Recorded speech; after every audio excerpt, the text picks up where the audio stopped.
ओम गणपतये नमः। प्रथम पूज्य गणपति की जय हो। आप सभी का स्वागत है मेरे YouTube चैनल पर। आइए आज हम जानते हैं माघ माह में पड़ने वाली विनायक चतुर्थी की व्रत कथा के बारे में। अगर आपको मेरी वीडियो अच्छी लगे तो चैनल को सब्सक्राइब करें, वीडियो को लाइक करें और कमेंट में बताएं आपको मेरी वीडियो कैसी लगी। एक बार माता पार्वती ने प्रथम पूज्य गणपति से पूछा कि हे पुत्र, माघ माह के महीने में किस गणेश की पूजा करनी चाहिए, उस दिन किस चीज़ का भोग लगाना चाहिए और किस प्रकार का आहार लेना चाहिए, इसे विस्तार पूर्वक बताने का अनुग्रह करें।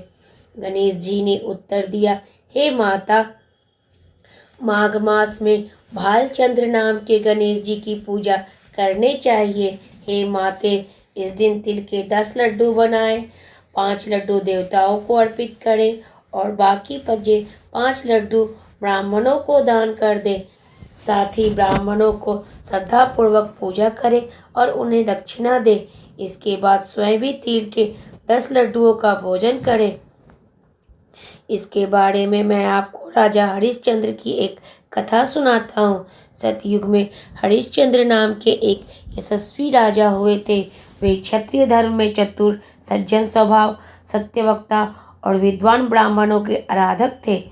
हे माता, उनके राज्य में अधर्म नाम तक नहीं था तथा कोई भी व्यक्ति गरीब, लूला, लंगड़ा अथवा दुखी नहीं था। सभी व्यक्ति रोग रहित एवं दीर्घायु होते थे।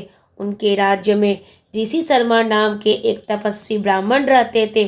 एक पुत्र को प्राप्त करने के पश्चात उनका स्वर्गवास हो गया। पुत्र का पालन पोषण उनकी धर्मपत्नी करने लगी। भिक्षा मांगकर वह विधवा ब्राह्मणी पुत्र का भरण पोषण करती रही। उस ब्राह्मणी ने माघ महीने की संकष्टा चतुर्थी का व्रत किया था। वह सदैव गोबर से गणपति जी की मूर्ति बनाकर उनका पूजन किया करती थी। हे माते, भिक्षा मांग कर ही उसने तिल के 10 लड्डू बनाए। इसी के मध्य उसका पुत्र गणेश जी की प्रतिमा अपने गले में बांधकर कहीं खेलने चला गया। तब एक चांडाल कुमार ने उस ब्राह्मणी के 5 साल के बालक को जबरदस्ती पकड़कर अपने आवा में बैठाकर उस आवे को बंद कर दिया और मिट्टी के बर्तनों को पकाने हेतु उसमें अग्नि दे दी।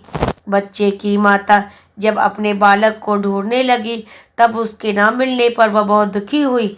वह ब्राह्मणी रोती बिलखती हुई गणेश जी की प्रार्थना करने लगी, हे गणेश जी, हाथी के समान मुख वाले विशालकाय, आप मुझ दुखियारी की रक्षा कीजिए। हे लंबोदर, हे विनायक, हे 4 भुजाओं वाले, हे मस्तक पर चंद्रमा को धारण करने वाले, हे दयावंत, मैं पुत्र के विरह में दुखी हूँ, आप मेरी रक्षा करें।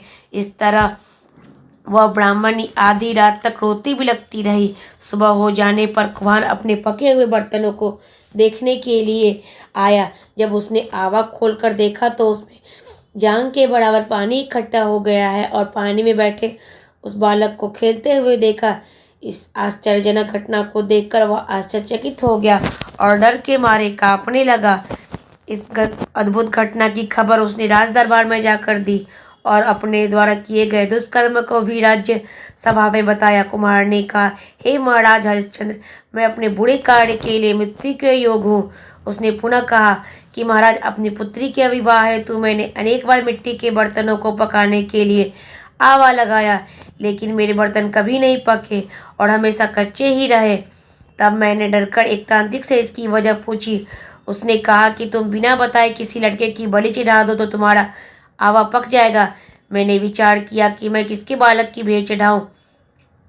जिस किसी के बालक की भेंट चढ़ाऊंगा वह मुझे जिंदा नहीं छोड़ेगा। इसी डर के कारण हे महाराज, मैंने पूरी तरह यह तय किया कि इस बालक को ही आवे में उठाकर अग्नि लगा दूं। मैंने अपनी पत्नी से सलाह की कि विश्वकर्मा ऋषि शर्मा ब्राह्मण का स्वर्गवास हो गया। उनकी पत्नी भिक्षा से अपना पेट भरती है। इस बालक का क्या करेगी? मैं अगर इसके बालक की भेंट चढ़ा दूं तो मेरा आवा पक जाएगा। मैं इस घोर पाप कर्म को करके रात में चिंता रहित होकर सो गया। सुबह जब मैंने आवा खोला तो मुझे दिखाई दिया कि इस लड़के को मैंने जिस तरह बैठाया था वह उसी प्रकार बिना डर के बैठा है और उस आवे में जांग तक पानी भरा हुआ है। इस भयानक दृश्य से मैं कांप गया और इसकी जानकारी देने में आपके पास आया हूँ। कुम्हार की बात सुनकर राजा भी बहुत हैरान हुए और उस बालक को देखने के लिए गए। वहां बालक आनंद पूर्वक खेलते हुए देखकर मंत्री ने राजा से कहा कि वाह, क्या बात है, यह लड़का किसका है, इसका पता लगाओ। इस आवे में जांग जितना पानी कहाँ से आया? बालक को न तो अग्नि ने जलाया और न भूख प्यास से व्याकुल। यह आवे में उसी प्रकार खेल रहा है जैसे अपने घर में खेल रहा हो। राजा इस प्रकार की बातें कर रहे थे, तभी वह वृद्धा ब्राह्मणी रोती सी सकती हुई वहां आ गई। वह कुमार को कोसने लगी। जिस तरह गाय अपने बच्चों को देखकर रमाती है, वह उसी दशा ब्राह्मणी की भी हो गई थी। वो अपने बालक को गोदी में लेकर प्यार करने लगी और कांपती हुई राजा के सामने बैठ गई।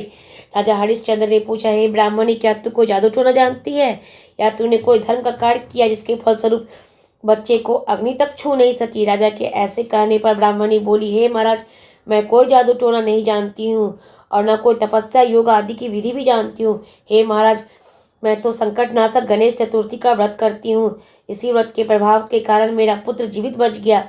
ब्राह्मणी की बात सुनकर राजा ने आदेश दिया कि मेरे राज्य की समस्त जनता इस संकटनाशक गणेश चतुर्थी का व्रत करे।